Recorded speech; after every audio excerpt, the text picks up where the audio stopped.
Hi,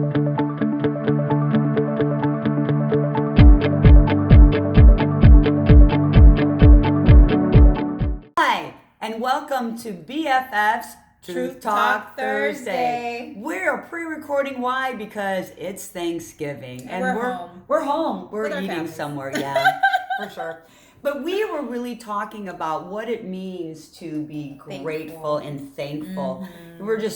You had an experience today, and this is right before Thanksgiving. Yeah. That God just like blew your mind. Yeah. And so I need for her to share you part of her thankfulness in this moment. Oh my gosh. So today marks like, what is it? 13 years of lost time. And with my son, I was unable to enjoy his littlehood because of my choices. Well, today, the same day, November 28th was the last day I was able to enjoy those little times with my son. Well, it's November and my daughter's 5 years old today.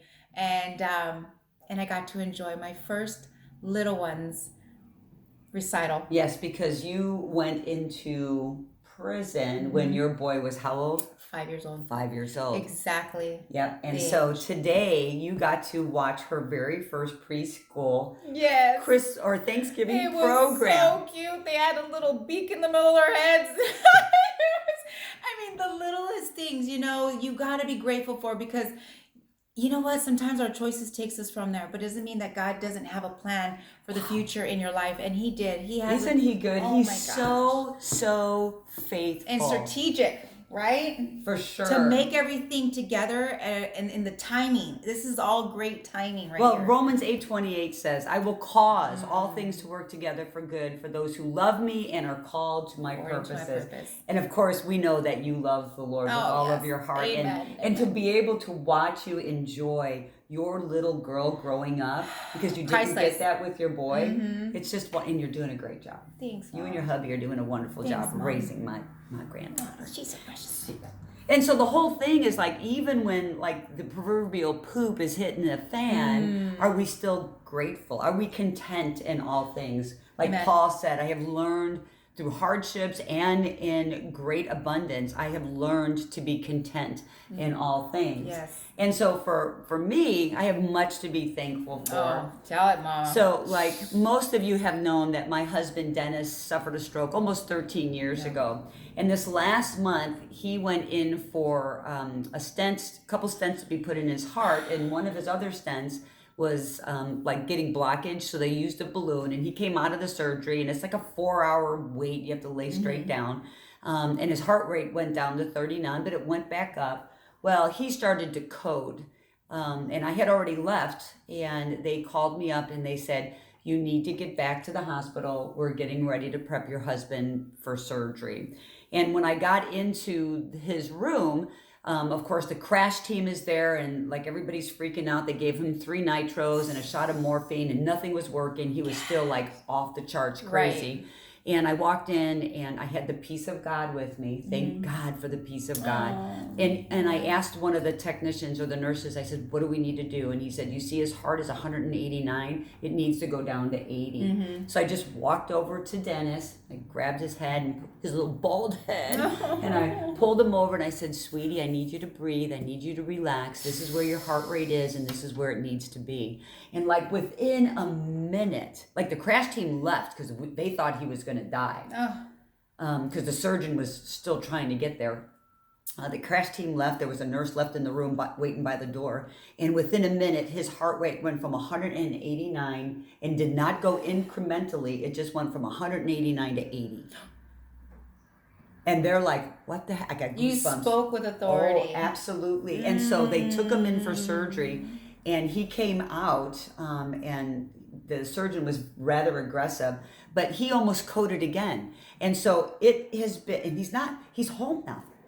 I mean, it is like a miracle. They call him the miracle man. Amen. He should be dead so many times. And I just want to share with you, no matter what's going on in your life, whether the proverbial poop is hitting the fan or it's not. Whether your life is very good and life is perfect right now, there's going to be a season where we're going to question some things. Absolutely. And I think it's important for us to remember that God will work all things together for good. He will cause them to work together. And He is faithful and He All the is time. good. And that we are, and Dennis is a perfect example of this, we are immortal until we're done doing what God called us to do. Like, it don't matter what the doctor says. No. It really doesn't matter. doesn't. If we're not done with what He's called us to do, you're going to live. Yep. It may not be pretty, because sometimes it ain't pretty at home, but you will still be living. And Dennis, boy, he has become so much more appreciative. Not that he wasn't, he has always been, but he is like grateful every morning when Yes. he wakes up and says, thank you for my life today. And I think it's important for us not to wait till like we're on death's bed to say, I want to be grateful for my next breath. We need to be thankful today. Even in the little things, right? We can see, guys. We have feeling in our hands. We have a breath in our lungs. People out there have no legs, and you can walk to the store. You can do things that other people can't. Like, be grateful in the little things. You have food in your pantry. You know, you don't have to worry. Maybe not all of you have that. Most of us have that. Because I'll tell you, when Dennis lost the ability to walk on his own, he became very jealous of people who could walk. And one of the things that now I know he wishes is that he would take the time to walk more. Because listen, we can be very lazy in our lives. Yes. And then when we don't have what we've always had, then we get angry because it was taken away that we didn't use anyway. Right. You know? Right. And so I think you're right. I mean, we see what's going on in the world. And I was talking to one of our other ladies the other day, and I said, you know what? I was laying in bed, and I'm thinking of everything that's going on in the world. And in this time, in this space, I have no fear that someone's going to bomb my home. I'm not afraid to go to sleep. I have a bed. I'm comfortable. I'm not fearful.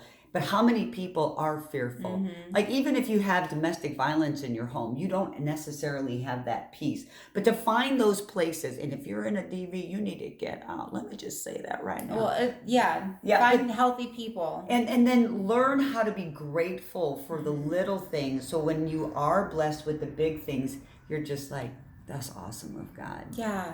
But I think that for us to take our blessings for granted breaks our God's heart. And we do that all the time. We do it all the time. So just kind of bring to memory all the awesome things that the Lord has done for us. Listen, Brought us out of. And I just have to say, listen, I look and I can't believe I'm this old. I'm shocked that I'm still living. The way I was running and gunning, I should have been dead so long ago. Preaching to the choir. Hello. It is the grace of God that we he's are not done still yet. here. Yeah, Right? He ain't done with us He's not yet. done with you either, Thank guys. you, Jesus. And that's true. He's not done with you either. So in this season of Thanksgiving, and today being Thanksgiving, I pray that if you are alone, that you will find the peace of God that surpasses all understanding, and recognize that even though you may be celebrating this alone, you're truly not alone. You're God, your creator. He is there with you, and He has good plans for you. And for those of us who will be around family, how grateful we should be that we do have family, that we do have food, that we do have this moment in time to sit and be with loved ones and reflect about the goodness of God. Amen. Amen. So just for you to know, we do not have service tomorrow night. We're calling it a family day. So we will see you back on the first Friday in December, December 1st, for our next service. We open up our doors at 5:30 to 6 with food, and then our party gets started. The meeting is about 6:15. But I also want to share with you that December 8th is our great big Christmas outreach. You guys have to invite everybody. Everybody needs to be here. And all the kids in the neighborhood. It's going to be a blast. It is going to be bring amazing. the family. Anyways, we're so grateful for you. We're grateful that God gives us this day, and we're thankful that you have the opportunity to watch and join with us. Anyways, we want to reassure you that you are not alone. And above all, remember, you are loved. Happy Thanksgiving. Bye, Bye guys. now.